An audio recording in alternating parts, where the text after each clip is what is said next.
Welcome to Lipstick Attitude, hosted by Dr. Elizabeth King, psychotherapist, hypnotherapist, author, and motivational speaker, specializing in trauma and women's mental health, and Yvonne Haase, psychotherapist and coach specializing in relationships, couples, and women's issues.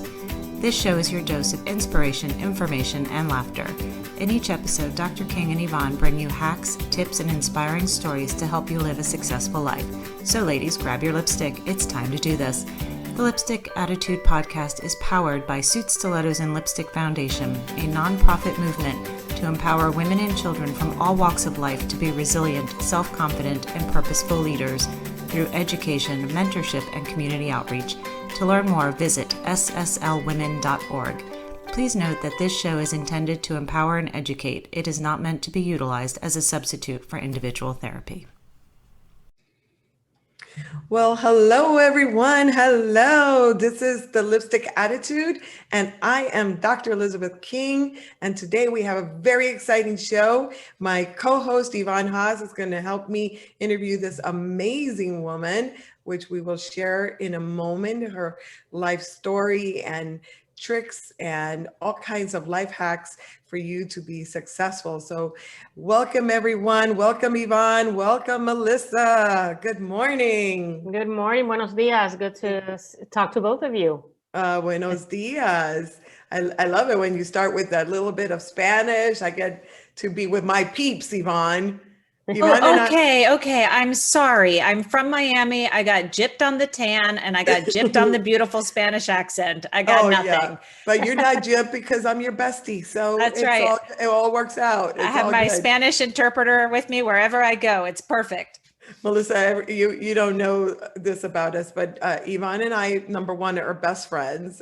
We've been co-hosting this show for a long time, but I'll give a little inside story on that. This is where she threw under the bus. Yeah, no. So I started this show like about 8 years ago, and I had to take a hiatus for a year, and Yvonne took it over, and then she won't leave it. She just won't.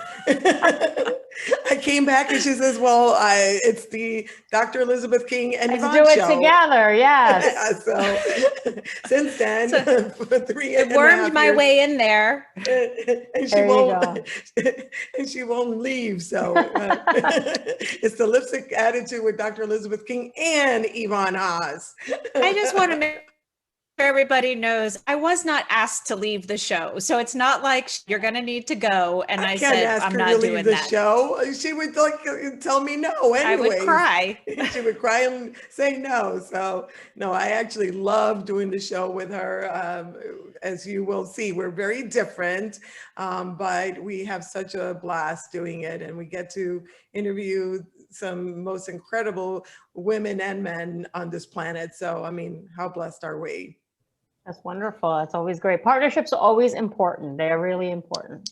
They are. 1,000%. 1,000%. So today's show is called Paying It Forward, Latinas in Leadership. And we're going to dive into that to find out what that really means. I love the title for sure. I love the whole title, because Paying It Forward is what we do in Latina. I mean, Latinas in leadership, how much better can it get from my perspective? So super excited to hear more about that with Melissa Mark-Viverito. Did I say that right? Viverito. Melissa Mark-Viverito. Yes. Oh, I love that. Beautiful. Mark-Viverito. I just want to be clear that that's not how I'm pronouncing it with my lack of a beautiful accent. It might be close. It might sound more like Viverito, but I'm trying.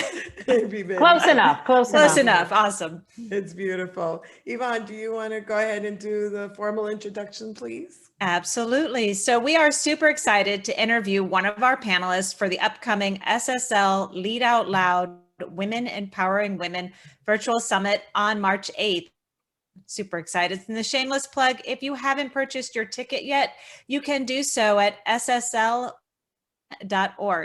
Every ticket purchased, we will sponsor a deserving woman in your name to attend the event, and the proceeds from the event will go to our RISE, that's our Resiliency and Leadership Program for at-risk middle school students.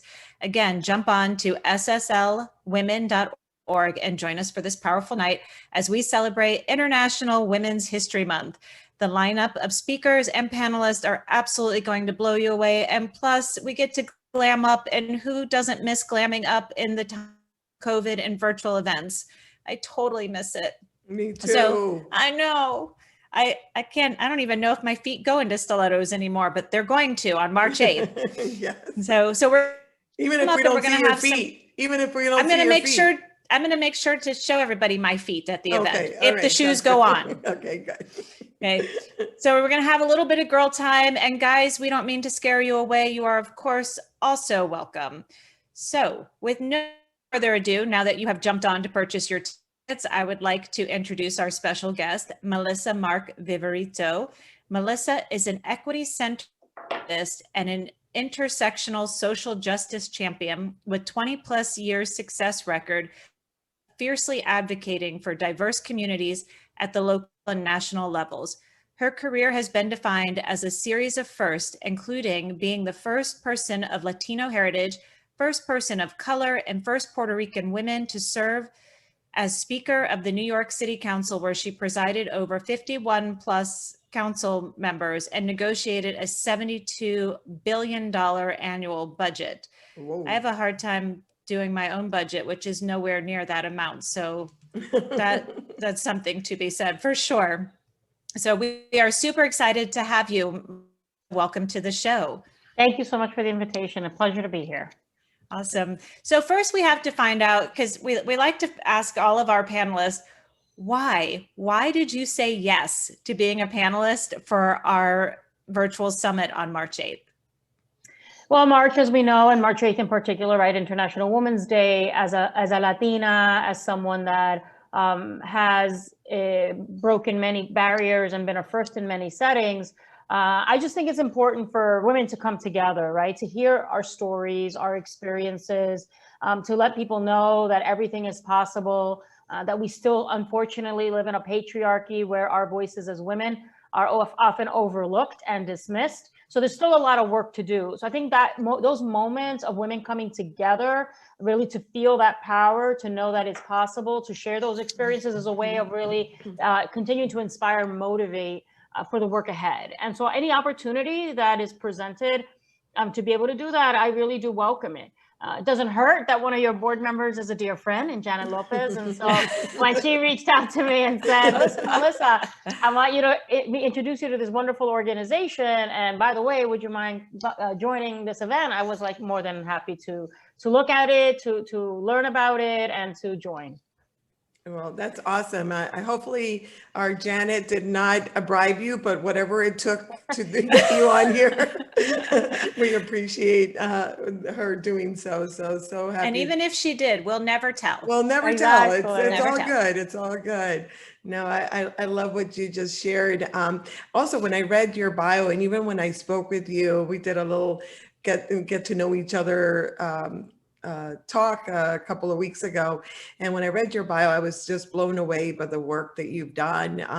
And when Yvonne just read your bio, she mentioned equity-centered activist and an intersectional social justice champion. That's huge, I believe, and I just want you to explain to our audience what that really means, and you know what's the passion behind it. So to me, it's just basically, the way I break it down is I said, look, como mujer, as a woman, right, as a Latina, the equality that I want, right, I want respect as a woman. I want to be treated as an equal as a woman. So what I demand for myself is the same that I demand for everybody. And we do live, so that's an equity centered, right? And in the work that I've done as an activist, in the work that I've done as an elected official, it is always focusing on how do we create a more just and equitable city, right? In the case of myself that lives in New York City, that's where I've done my work. That's where I've served in office. And it is about how do I use these opportunities that have been presented, right? I'm humbled by having been elected by my constituents, but using that opportunity to elevate the voice of a marginalized community that often get overlooked because they're poor, they're low income, or they're of color, but saying that we build a more just and equitable society, in understanding that there has to come a realization that we have systemic injustices that are pervasive, that there's systemic racism and inequalities that results out of that, right? So there has to be an acknowledgement of that. And then how do you try to change the policies? How do you try to change legislation?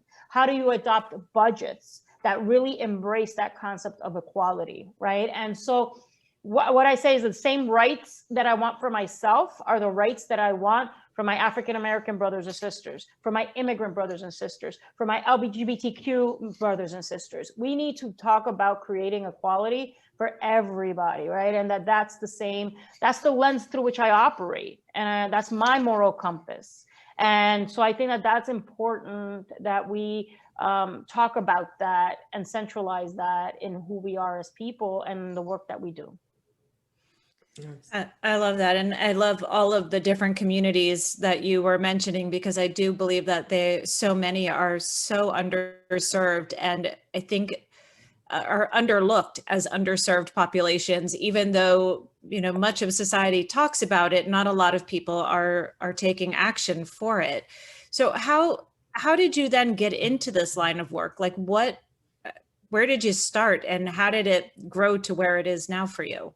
I mean, everything starts within family, for good or for bad, in terms of the influences, right? So for me, I was born and raised in Puerto Rico. Both my mother and my father, as Puerto Ricans, were actually born in New York, right? And then separately, they traveled back. They got back to Puerto Rico. They met there. They raised us. So I was born in Puerto Rico from two New Yorican parents. But my mother was a relatively young mother. She had 3 kids by the age of 24. She was going to school. She was an activist herself. She got involved and very active in the feminist movement in Puerto Rico in the 70s. So I was raised in activism, and I was raised by a mother who was a working mother, raised by a mother who was a leader within this movement. And so I not only was raised by her, I was raised by women, right? And demanding justice, demanding equality. So that kind of started to really shape. I didn't realize how much it shaped me until I left Puerto Rico. I came to college and then realized how that experience has really shaped the lens through which I see the world, right? And that's where that wanting and thirsting for equality came from, right? At a young age. And so that's what shaped me. My father was a doctor. My father was someone who served his patients regardless of their ability to pay. So he was someone that, again, I saw equality through his lens, right? That there was no reason why people shouldn't be treated or get services if they didn't have the chance to pay. So he would, sit with his patients and talk to them. And if they couldn't pay, then he still served them, So I had these 2 different experiences that really centered me. And so when I came to New York City, it was really about finding myself first. Because now within the context of being a Puerto Rican in Puerto Rico, nobody questions you being Puerto Rican. This is what I tell people. But when I came into the city of New York as a Puerto Rican in a very thriving, diverse city, then people were challenging me as a Puerto Rican. Maybe I didn't fit into the stereotype of what a Puerto Rican is supposed to be. I heard some very racist comments, right, about who Puerto Ricans are. I was told to get back on my boat and go home. I was told that we were all on welfare. It started to, my experience of being a Puerto Rican here in New York City started really exposing me into learning who I was, right, and learning about myself. And so then when I graduated college, kind of it progressed into activism, and I got involved within the Latino community, particularly the Puerto Rican community here in New York, and started working in nonprofits, right? Working with my community, organizing on behalf of my community. And then that just then progressed to the next level of then looking to run for office. So, it was this constant evolution and progression of taking it to another level. And that's how, I got into politics to begin with. I was like, okay, I'm an organizer challenging the system. Now let's figure out how do you go in and try to change the system, right? And so that's kind of where some of that came about, and my interest in running for office, which also didn't just come from me. One of the things that I did, I had extended family in New York City, but I was pretty much on my own, right? Finding my way So I started to like really gravitate towards finding women based on my experience of having been raised in a feminist movement. I was trying to find those mentors and those women around me, right, that could provide support. And so I developed this, women that were in my circle that I would lean on and that would mentor me. And then some of them are the ones who said, Melissa, we feel that there's like a leadership vacuum in this community. Like you should really think about running for office. So it came out of women, empowering and seeing potential in me and saying, why don't you think about this, right? And that's why I believe in leadership development and being a mentor and creating opportunities for growth with women is so, so important. And that's a lot of my work as well. It's interesting as I hear you share your story. I know that there's more to it. I think what you're sharing is little snippets of how you got here. I want you to share with us some of the challenges that you had to go through because you said something very interesting to me, especially because I am also, an immigrant, and I also faced a lot of those challenges that you shared. But it's really hard for someone that has not lived that path to understand the struggles that would propel you to get into the world of activism. Can you share a little bit of the types of experiences that you had, especially being a feminist and an equal opportunity activist? What kind of pushback did you get from people as a Latina, as a woman, as an activist? That struggle continues because I was in office until the end of 2017. I was in office for 12 years. I came in 2006. We have term limits in New York. I was out at the end of 2017. And even at that end of 2017, there were many times when I was still the only woman in the room. There were times when I might be the only Latina or person of color in the room. And it's like, the struggle of being a woman, particularly a Latina or a person of color in these spaces is hard. We don't have, women are not half of the legislative body here in the city of New York. Is a city that's supposed to be so progressive, right? Of 51 members. At the moment, we have 12 women in office, way below the 50% threshold. There's constant struggle. And so I think that we as women, when we have these opportunities, we have a moral obligation to figure out how do we open the door for those who are coming behind us. Not enough of us do that. Let's be honest. We still don't, do that in a deliberate, intentional way. And so for me, understanding the struggles that I went through and the knocks that I had to go through, and I'm strong. Like I'm a woman who is not afraid. There's that saying in Spanish, no tener pelos en la lengua. But there's a lot of people that sometimes hesitate in being that aggressive, right? I was called aggressive as a woman. I was, categorized because there was these expectations of how women should still behave. And that's still very, very real. How we are described, the way media stories may categorize women as opposed to the adjectives they use for women versus men. You see it still to this day, right? That we have so much work yet to do. So I, wear those experiences as a badge of honor and those knocks as a badge of honor because I can take it. And I want to make sure that maybe you lessen that, moving forward by the path that you've carved, right? You try to make it less obstructive, less difficult for those that come behind you, right? When we hear about our parents struggling so hard to try to create opportunities for their children so that they don't have to struggle so hard, right? That's the same kind of way that I see myself as an activist. Like I will fight that hard so that maybe the next ones don't have to fight as hard, right? And so as a Latina, as a Puerto Rican woman, I took a lot of criticism. Oh, you don't smile enough. Oh, you're like too rough, or you like need to be, relax a little bit. You're too serious, a lot of that stuff. And when I ran for speaker of the city council here in New York, the media coverage was very intense and very much against me. For my politics, for being a woman, the coverage was really discriminatory, I think. And there was a man who was running, and it was me. Right. And I just got knocked around a lot in the press. And it was definitely sexist. And I feel that very strongly. So yeah, that's a long way of answering your question. No, it's beautiful. I actually have a question to feed into that. So you've said consistently that you can take the knocks and that a lot of women can't.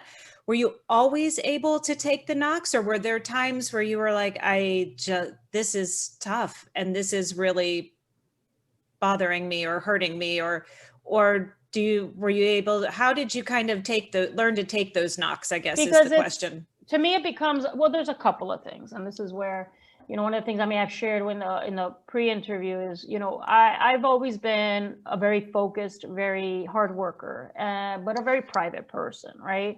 When I became Speaker of the City Council, which is a very high profile position, it's a position of citywide influence here in the city of New York.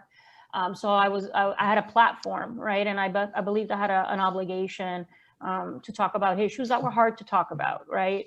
So during my time as Speaker, I shared about the fact that I had been sexually abused in 2 different occasions in my youth. And that was a very hard thing to do because I had never spoken publicly about it, right? And it's still something that I really struggled with a lot. But what I realized and is that experience, again, did shape me, obviously, because one of the things that I refuse to do is to allow men in any way to control me, or to try to tell me that I have to be in place, right? Like there's a place for me, or that you have to be in this little box or in the corner. And like, I refuse to accept that. And it gives me a sense of fierceness, right? Like, well, I want to defy that all the time. And I think part of that does come from having been a survivor or a victim, right? You, as a young person, 5 years of age, 6 years of age, when you're suffering that abuse, you are a victim, right? Mm-hmm. But then like you overcome that. And I've overcome that in a way where I refuse to accept conformity. I refuse to accept to be told what to do, or that I can't do something, right? And I think part of that comes from pushing back against that experience that I had, or trying to gain control of my life. So I think that that's part of it, right? That where we talk about personal experiences, and that's a reality for way too many young women, right? What is it? More than half of us suffer some sort of sexual abuse growing up. So I think there's an aspect of that has developed a really hard shell around me. It's an armor of sorts. I protect myself. But I also defy conformity or defy convention. And also being raised as a feminist by a feminist mother. My mother never put those pressures on me of what women can or cannot do. She never put pressure on me about getting married, never pressured me about having children, never pressured me. Like, it was like, whatever you choose to do, Melissa, I will support you in that, right? And uplift you. And that's what I feel I have to do with women too. It's our, choices we make in our life. And support each other in those decisions that we make. And I've built a really hard shell, and that's what I think has led me to be successful in what I've chosen to do. This show very specifically addresses the struggles, the challenges, and the successes of women. And it's called Lipstick Attitude because that's our war paint. That's what we wear to get out there and face the world symbolically. And what I hear from you, your lipstick attitude story is, creating this persona of someone that, has used their adversity to really become their strength. And I hear it in your story and in your journey. I'm just curious to know though, Melissa, were there times through your journey that you wanted to give up, that you wanted to say, no, I don't want to share this story, this private story that I've lived through that is mine and mine only to keep? How do you make, how do you come to terms with being able to be public about your struggles, your adversities, and how have you overcome those? Because I never know, because when I ran for speaker and I talked about like how much negativity I was getting from the press, some of it was harsh stuff. Like it was, and then I had to eventually hire a firm that dealt with crisis communications because the amount of onslaught that I was getting was just like never ending. And so we had to hire a firm that was specifically, it charged with dealing with crisis like that. And how do you respond in a very rapid way? the person that worked with me from that firm at the end of the whole process was like, I have never met someone that just took so much. Like you just, and because you know what it was, I realized what they were trying to do, meaning those that were criticizing me. They were so afraid, because I was considered a very progressive, left-leaning candidate, that there was mainstream elements in our city that were just not wanting to see that, because they were afraid of what that progressive politics could bring, right? That it could impact them, their bottom line, their interests. So they were trying to do everything to kind of derail me from having us from succeeding. So I knew that they were trying to get my head, right? I knew that what their intent was to take me off course, right? Get me unfocused, because they were trying to win. And I saw it as a challenge, and I was not going to allow them to get in my head. And I didn't allow them to derail me. I kept maintaining my focus on what it was, the task at hand, day to day, right? I had to make this many phone calls. I had to get out to this many events. I had to talk to my colleagues. I just maintained focus, and I refused to get sidestepped or to get into like a titter tatter on Twitter or on Facebook, or respond to every, it was intentional. So to me, once you realize what their intention is, then you have to maintain your focus and not allow yourself to be sidetracked, because that's ultimately what they're trying to do, is to have you lose focus. And in losing focus, you can lose the game, right? And was not about to lose the game. So that's what it was. You have to realize what their end goal is, realize what your end goal is, and make sure that you don't allow anybody to take you off track. I love that. You should run a training course in that, because a lot of people, men and women, could learn how to do that and not get sidetracked, for sure. You also had in your bio that you created 21 in 21. What is 21, and why did you create it? So when my first day in the City Council of New York was in January of 2006, a long time ago. When I went into the City Council here in New York, as I mentioned, it's a legislative body of 51 members. There were 18 women that were serving in the City Council in 2006 when I came in. By the time I left the City Council in 2017, we were down to 11 women. So we had dropped considerably. And I actually saw that coming. When I became speaker in 2014, I started talking to folks, and I started to say, raise the alarm. Listen, we're starting to see a drop in the number of women. We need this legislative body. We need to be equitable. Our voices and our experiences need to be at the decision-making table. Like, we need to do something about this. Many people did not want to listen, right? Poo-pooed it. But there were several of us women in the council that were like, oh, shoot, this is something we got to work on. This is not good, right? And so it was, I started that conversation, and then that ended up in 3 of us City Council women to do the initial founding of 21 in 21, which basically is to start creating like a support network for women who are interested in running for City Council, right? And to do whatever we could to provide mentorship to them, to train them on the nuts and bolts of how to run campaigns, how to prepare yourself, that kind of stuff. So this is going back to 2015 that we started kind of putting 21 in 21 in place. Now, the reason we called it 21 in 21 is because 2021, where we are now, as I mentioned earlier, we have term limits in New York City. This is an election year in New York City, 2021, and about 41 of our seats out of 51 are open seats. That means that people have been termed out. So there's a real opportunity of getting a whole new great number of women elected. And so we said, okay, 21 is the bottom, right? No less than 21 women in 2021 is what we're going to strive for. Wow. And our goal is to see 21 women get elected this year. And so we have a great number of young women, not so young women, who are running for office that are doing great work, and that now we're supporting and trying to get them to that next level. So I'm hoping, right, we definitely get to 21, but I would like to see us a little bit further than that. We'll see. Well, we'll definitely have to have you back for another show at the end of the election term so we can find out what happened. Yes.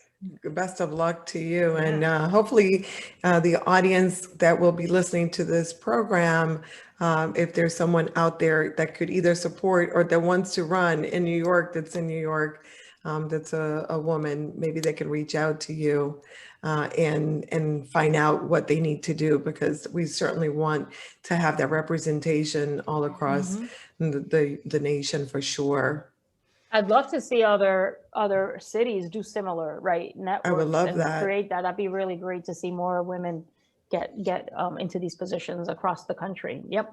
No, 1,000%. Just Dr. King, it's not you. We've already Yeah, had I- this discussion. We have this discussion all the time, Melissa. I have it in my heart to run for office. I've been asked to run for office a few times, and I take a step back. It wasn't the right time, but I never know. Yvonne keeps saying, "No way, No, no Yvonne way." knows for sure it's not happening. It's not happening. You've got enough on your plate, lady.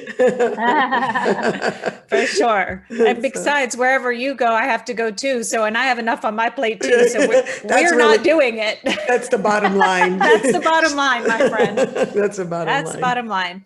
So, Melissa, what would you like, our audience to walk away with from today's conversation? Like, what message would you like for them to have? I mean, it's hard. I mean, as basic as it is, it's like, whatever you choose to do, you have the ability to do, right? It's always about surrounding yourself with the right people, right? I mean, one of the things that for those of us that lead in elected office, or even as community leaders, we have to always surround ourselves with people that are going to ground us, right? The people that are never going to let us lose who we are, right? And the essence of who we are. Sometimes when you get into these positions and you start kind of like moving up, there's always the ability or all these outside influences that try to take you off track. But I think that it is about hoping that women can see that there's still a lot of work to do, and that we all have a responsibility, right, to mentor others and to create opportunities for others. And those of us, particularly as women, have that obligation to other women.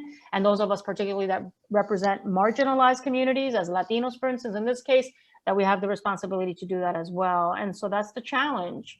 And to do your part, and you have to define what makes you comfortable, how far you're willing to go. But there is, even if it's small steps, there are things that we can do to create more equity and more justice in the communities that surround us. And equity and justice means having our voices and our experiences at that decision-making table. So that's what is a challenge before us. I love that message, and how appropriate for this summit that we're doing. Yes. Lead Out Loud. You are definitely leading out loud, and you are empowering other women. So, I think that being a panelist on at our virtual event is so appropriate, and the message that you have just shared today, I know we're going to hear more about that at the event. I'm thrilled to have you. So thank you again for saying yes. We always end our interview with this question, because I think it's so important for us all to really be focused on what we want to leave behind as our legacy. So Melissa, what do you want to leave as your legacy? I think, I cannot complain right now in terms of the work that I have done as a council member and as a speaker of the city council, the imprint, right, of what I've left in the city of New York through policies and through legislation that I have adopted, right, that we facilitated, and budgets that we passed. We've done stuff on criminal justice reform to make our city more equitable. We've passed legislation to demonstrate that our city is an inclusive city of our immigrant families, including those who are undocumented. I cannot complain. I have left an imprint, right? But my work is not done. And I think 21 and 21 for me is that next legacy, right? Of creating this pipeline and working with women and uplifting women as a way of ensuring that we have a more just and equitable New York City, and that we can serve as a model. Because everybody looks at New York City, we're the largest city in the country. So what we do here can have an impact across the country, using that opportunity to model behavior of what kind of a city and what kind of a country we want to live in, and that we want to leave behind. So the work around equity and justice never ends. I'm proud that I have been able to make an impact, but there's still more work to do. And so I'm committed to doing that moving forward. But 21 and 21 is definitely one step in that legacy process. And so I'm proud of that effort and look forward to its continued vibrancy moving forward. I'm proud of your efforts too. Just know Thank that. you. Yeah, I think you make me feel like we're not doing enough. Yeah. Yeah. No, absolutely. It's an amazing journey for sure. And if our listeners would like to get in touch with you or learn more about what you're doing, and we'll put this information in the show notes, where can they find you? Well, I always have a Facebook profile. I am on Twitter. I do have a LinkedIn profile. There's ways of messaging me there. So I'm pretty accessible in that sense. That I handled my own Twitter account when I was in elected office, and I respond to any messaging. But I think on the notes you'll put my sites, and there's my email there as well that people can reach out if they want any more information on the work that I'm doing or the organization that I mentioned, 21 and 21. But I look forward to communicating with people and to continuing this kind of work and engaging with you, like in forums like the one you've invited me to. That's awesome. We definitely will put that information in our show notes, and 21in21.org is your contact Yes. info. Okay. The number awesome. 21 in 21 number21.org. Yes. .org, and that will definitely be in the show notes. So thank you so much, Melissa. This was amazing. I could talk to you for a lot longer because I am so interested in activism and the work that you're doing. And I'm sure that we will continue to be connected in whatever way that we can support you. Please count on us to do so. All right, this is the fun time, ladies and gents. We go ahead What and do we pull out. do? Okay. Yeah, we pull out the lipstick, and we're gonna go ahead and put on our lipstick. Oh God, I have to see myself. I'm not good at this. Oh, Me just either. don't worry. Just feel your lips, ladies. She Feel your says lips. that all the time. Apparently I cannot feel my lips. I would be all Feel over the your place. lips. Ladies, this is our war paint. This is what we put on to go out there and face the world. This is our reminder that we are courageous and that we're resilient and that we are able to conquer anything that we want, and nothing can stop us. Only our brain, our mind can stop us. If we tell ourselves that we can do it, we can do it. Yes. And make sure that you lock arms with other women so that you are stronger, because in numbers we find strength. We're thrivers. We don't have to be victims. We don't have to be victims to our past or to things that happened to us in our journey. We can take those experiences and make them into lessons. And that's what the lipstick attitude is about, is finding life hacks and finding tips and tricks that we've had to find on our own so that we can be stronger together. So put on your lipstick attitude no matter what. And ladies and gents, don't forget that on March 8th, we're going to be celebrating with Melissa and 7 panelists and keynote speakers. And it's going to be an amazing day for Lead Out Loud, Women Empowering Women.